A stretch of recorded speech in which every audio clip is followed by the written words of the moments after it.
Hi, my name is Renee Bronner Pessin, and this is a photo of my parents' wedding that took place in Weiden, Germany, January 21st, 1946. They're both Holocaust survivors, and they met in the Markstadt slave labor camp. He was a cook, and she tells a cute little story about he always wanted to give her extra food, and she wouldn't take food from him because her mother always used to tell her, if you take something from a boy, you're going to have to marry him, which we always laugh about now. And then she got very sick in the camp. She had pneumonia, and of course they didn't treat it. There was no antibiotics or anything.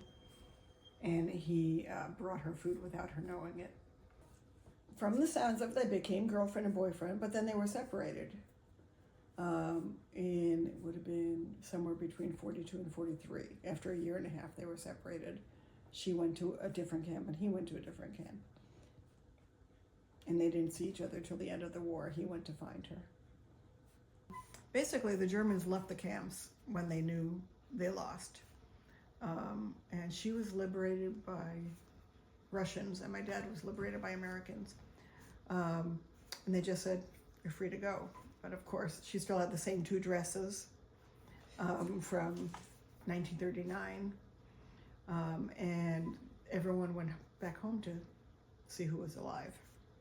And then she was with one friend from the camps, and they went to a DP, or displaced persons camp, in a town near where they both lived, actually. And most people, because they had nowhere else to go, were going to go to Israel at the time, and that was her plan. And then my dad found her. He had asked all over about her and found her, and showed up after she was at the camp for about 6 months. She was actually seeing someone else at the time, and wrote him a Dear John letter. They made their way to Italy through a bunch of events, and were waiting to go to Israel.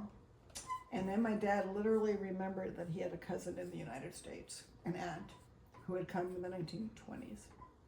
Because back then, there were immigration quotas. So you didn't get in unless you were sponsored by someone.